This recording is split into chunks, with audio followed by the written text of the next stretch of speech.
Rohan's car patcher.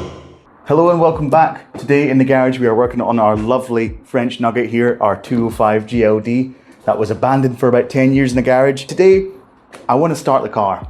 This car under my ownership's only been started about once or twice because the cam belt is probably about 20 years old according to the history, at least 20 years old. If we start the car and the cam belt snaps because it's so old, the whole engine's going to be kaput essentially. So I want to get that changed because then we can hear this baby purr properly. As well as the actual belt, we've got a water pump here, we've got some pulleys, so it's all getting changed. It's the usual curse of while you're in there, you may as well change the water pump, etc, etc. So we're going to do all that. Alongside the timing gear, we've got this new coolant hose, and that's going to replace that horrifically corroded one that's basically spewing water all over my garage right now. So that needs change before we can run the engine for any length of time as well. Anyway, that's the plan for the episode. I'm sure it's going to be completely smooth sailing and nothing's going to hinder us at all on this job. But yeah, I want to get this engine running by the end of the episode. And it also means that we can drive it out the garage and give it an actual proper wash, you know, because this thing is still pretty manky. But let's get on with it, shall we? Now to start off with, I've just taken off the cam belt covers at the top just to see what the belt's like. And actually it doesn't look too bad. I guess because it's not been running for a long time, it's not actually been kind of mechanically wearing it down. But I thought because it's old, it would have been a lot more disintegrated. You know what, that's fine, let's just run it like that. We don't need to change anything. There we go. That was actually easier than I thought it was going to be. All right, I think we just need to get a couple of these bolts off to get the tray off. And then we've got access to the car. Ugh, there's so many spiders. There's so many spiders. I actually can't believe that's coming off. That's the first bolt, to be fair. Will the second one also come out? I think it's rounded off. This will definitely work. Nope. I've got one bolt out so far, and that pipe is just pouring out water. So progress is very good right now. Okay, I got this off by grinding off that bolt and then immediately putting my thumb on it, hence that circle in the exact shape of that. Good job, me. That hurts. But yeah, I don't think that hole's meant to be there. But luckily I have this to replace it. No holes in this and there's no rust. I'm going to put this on at the end because I've got to drain the coolant for the water pump anyway. Before we continue here, we need to take our alternator belt off here. So we'll just go and do that. All right, we've got a few bolts here to just loosen off this alternator and slacken off the belt. So then we can get the belt off and take the pulley off as well. But while we're up here, apparently, according to my friend Rab, we should take off the starter motor as well, because then that will allow us to slide something in to the flywheel and basically lock the crankshaft so the timing will be correct. There's also pins in the diesel pump and the camshaft as well, so everything needs to be locked up for the timing to be correct, and we don't want to mess up the timing. Slacken that off and then do the same over here. I'm gonna absolutely crush my fingers. Oh, now I get that timing belts are often quite a scary thing for a beginner mechanic, and I was terrified of them too.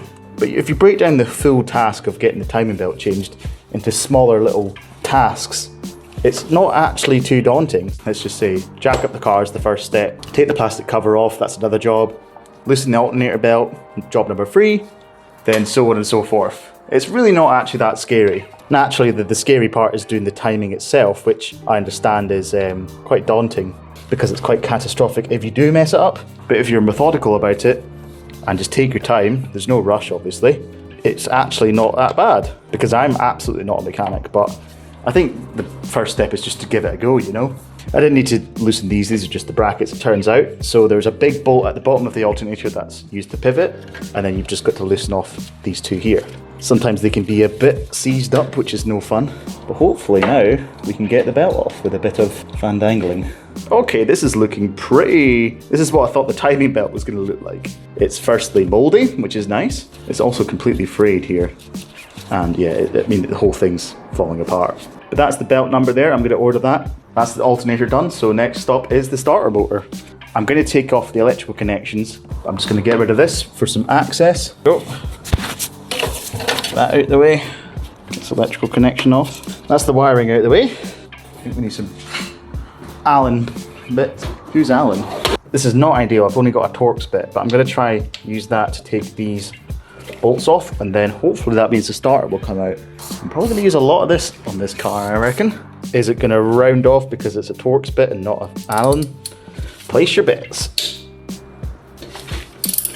Okay. I don't believe it. Because I don't want that going in at a jaunty angle. That would not be fun. I do not like this. I don't like doing this with the extensions. Come back to you, bozo. Let's do this one at the bottom. There we go. That one's loose. No, that's just gonna snap. Right, back to the drawing board. No! Guess who found the right size Allen socket after stripping this? It's me! Nah, that's just classic car stuff. That's how it goes. Okay, I've got faith in this gun because it got the Land Rover 2 TDI crank bolt off when nothing else could. Let's hope it gets this tiny little Peugeot one off. It's only 22 mils compared to, I think it was like 34 or something on the Land Rover. But you never know, this has been sat for 10 years. Oh, light work. Thank God for that, I really needed this win. Can we also get the pulley off? Oh my goodness. I can't believe it. The pulley comes off. Oh, this bloody light. I can't believe it, the pulley came off as well. Okay, now it's time to put this back on so we can spin the engine to get it to top dead center. Rohan, where's top dead center, you might ask? I don't know. I'm just gonna spin it and see if there's any markings anywhere. It seems like there's no markings on the crankshaft, but I'm gonna check the camshaft and diesel pump because I know they've got holes in them where you can slide in like a drill bit or something to lock it in place, and that's top dead center. So I guess we'll just work at it from the top instead, and then once we know it's top dead center from where the holes are and where we can lock it, we can then mark this bottom pulley here. And I'll probably move this out of the way so there's a bit more access as well. So there's a little hole just above where my finger is. It looks like there's a hole at the bottom that you can slide it into.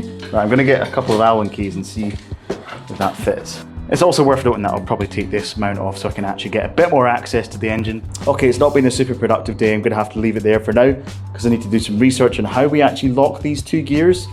There are holes and there are places you can put things through, but I'm not sure. It doesn't seem like it's secure enough, so I'm not sure that's the right method. But I do have the engine mount off. It's supported by the jack, and I can lower the engine now, which means I can get a bit easier access to the water pump and things like that once we get this all off. All right, it's a new day and there's been several revelations in the garage today, so I'm very happy. Let me just walk you through it. Starting off with the starter itself. I actually managed to get this off. I just hammered a spline socket into this and that was enough grip to get it off. I did use some bolt extractors as well, but no use. This was the thing that eventually got it. But because we got the starter out, it meant that I could actually lock the crankshaft. Because we got the starter out the way, we could actually lock our crankshaft by putting this little Allen key through this hole, and it just locks the flywheel through here. And that means everything's at top dead center. It took a wee bit of time to get the engine rotated and aligned properly. Now that's in, it's locked in. That's not moving, which is good. It's a similar story with the camshaft and the diesel pump pulleys. So I was using drill bits and things because there was a video of a guy using drill bits to lock it. But it turns out behind these gears, it's actually a threaded hole instead of just a hole that you'd normally just slide like something smooth in. You can actually thread M8 bolts in. So I had some spare M8 bolts here that have gone in and have locked the two pulleys here. So everything is all in time, and it means that we can finally start to get our belt off. I was feeling a bit fed up with this job, but we are so back. I'm ready to tackle it now. Let's get cracking. Oh yeah. There we go. Tell you what, these little things are so handy to have in your tool set. They're just little rounded bolt extractors. That saves me from having to blooming grind things off and damage the car or whatever. So it's just an easy little simple tool to have in your back pocket. Now, how are we going to do this? Get the bucket, get the bucket. Oh my God, right. I just cut it in half just to get it out of the way for now because I'd rather just get to work on the timing belt and then worry about getting these fixings off. Lots of small steps and we're getting there. Oh Jesus, that's a razor just flying out at me. That's the lower timing belt cover off. Okay, what we doing here? What even is this? What is this wire? All right, the next step is to loosen the tension of the belt. So what I've got here is the new tensioner, and rather than try to explain it from the mess that is the engine, it'd be easier to kind of show you what we need to do now from here. So I think this is the pivot point and the spring pushes down and that tensions up the belt like that. We'll have a bolt in this slot here that we can tighten and loosen. Then we can put a little ratchet here to basically take the tension off. That's how it should work in theory anyway. I just need to find where that bolt actually is in this engine, which is quite tight. Okay, I'm just going to use the force now and just hope to God I find this little bolt. Yes, that's the bolt there. Oh, I need smaller hands. I don't even have big hands. Let's try ye old swivel joint. My least favorite thing. Okay, now we're on the bolt. So just to let you know, the bolt is right there. So it doesn't look too bad, but there's just loads of things banging off it. It's just not nice. We are getting there slowly. Why is it not coming loose? Everything's locked in place, so f it. I can't really get the tensioner off just now. I've loosened this off and I've pried it against this and it doesn't seem to come off, but I don't know if I need to loosen this pin here. I don't know if it's a pin or actually just a bolt. So if it's a bolt, we know what to do. So in the meantime, I'm just going to do the water pump because that's something I can wrap my head around. I think this ratchet's slightly past its best before date. Oh! That's what I get for insulting my ratchet. Come on, little Peugeot, I'm trying to help you. Get the bucket! Mom, I screwed up. Nice one. It's looking a little rough, but the bearing's not too bad. Yeah, I don't know what to make of that. So this has got a belt guide. Well, the other one doesn't, but I think it's still the same apart from that. I don't know, we'll see. I'll just quickly offer it up and see. Okay, yeah, it does seem to fit. So we'll just clean up the gold gasket and send it. All right, the surface is clean, so that means we can slap our new water pump on. There's always that debate about, should I put some sealant on this gasket? And normally I probably would. I don't seem to have any gasket sealant kicking about today. So we're just gonna wing it. Be a bit rubbish if this was leaky after all this work, but I'm just gonna pray to the French car gods and hopefully they're nice to me today because I've been nice to them. I'm fixing their car, But this is sick. It's the first new part going on the Peugeot. Granted, it's not the most exciting part, but it's one that will keep us driving and enjoying the car.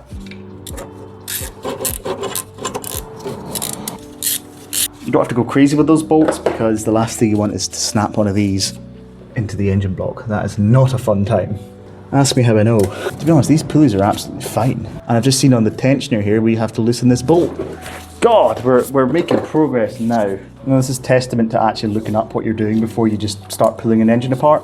At least we've got movement now, so if you're following along, do this bit first. Don't just cut the belt off like I did. That's probably stupid. I think we just need to take off the spring. This has to apparently come off anyway to get to the idler pulley. Again, Peugeot are actually killing it. Mainly killing the will to live, to be honest, at this point. We're almost at the halfway point, which is good. What a fun hobby. I managed to get the idler and the tensioner off. There's a massive spring there that's basically pressing down on the tensioner to keep it in tension, which is a right pain because then it's always under tension and you have to wiggle it out even under tension. And then this big spring basically springs out in your face. To get the idler out, you have to unbolt all these to kind of pry off this engine mount thing. All right, this is day number 4 working on this car. I'm just having to do it in small stints between work, on my lunch break, and then after work when there's still a bit of light and it's not too cold.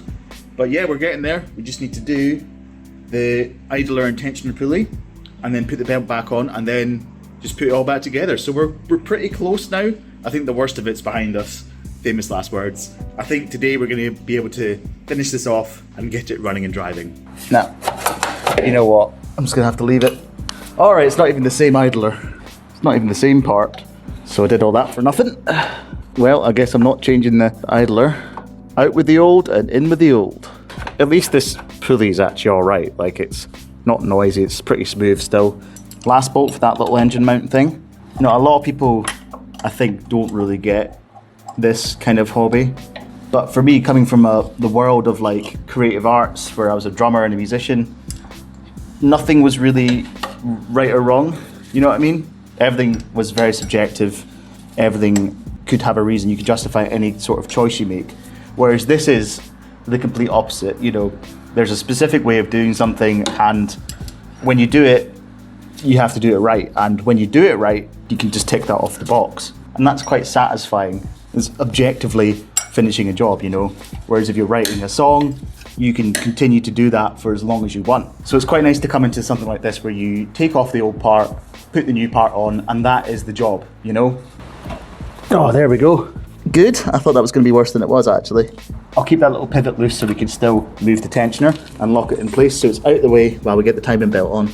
Okay, it's officially time to get the timing belt on. I just need to root this round and get it all sorted and situated, but it's looking pretty good. All right, that is the timing belt on, I'm just going to release the bolt that's keeping the tensioner from tensioning down on the belt, and then yeah, it should tighten up, and then we'll just crank it a few times, make sure that it's all in time. Obviously before you do that, take all the locking things out, the pump, the cam and the crank. Yeah, it went on pretty easily, pretty happy with that. And also I'm going to clean up the belt as well as the pulleys and things, just to make sure there's nothing in there that could deteriorate the belt, because there's a bit of debris and rust. Alright, we are making serious progress today, we're almost there. The belt's on, it's all tensioned up, it's all cleaned up. We've got the engine mount back on, then we've just got the starter and the pipe as well. I'll just quickly put the starter back on now, and then we'll tackle that pipe. There we go. Oh, it's very blue. Come on. There we go. Oh yeah. Alright, that's the new pipe offered up. I'm going to get new hoses probably, because these are pretty perished. But for now, that's looking pretty good. I'm just going to put some clips on it, obviously, and then tighten it all down. Slap some coolant in, and I think we're ready to start the car. Also, yeah, of course, I've put the pulley back on. Alright, that's everything back together. I've even put the covers on the engine because I'm so confident this is going to fire up and it's going to purr lovely for a 90s diesel. So Storm Amy is actually here now. It's pretty windy and horrible outside. So I'm going to try get this outside and give it a free wash, because I want some of my nicer cars to be in the garage for that. Not that this isn't nice, but you know what I mean. Alright, let's find out if this is going to work. It's not got a battery. There's no battery.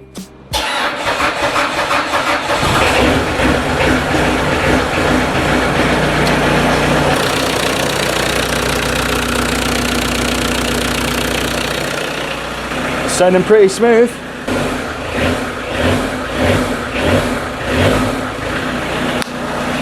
Good stuff. No leaks, happy days. Alright, that's the engine running. I'm just going to keep it running and make sure that there's enough coolant going through the system. I've got the heating on, so it's going to flush out all of that as well.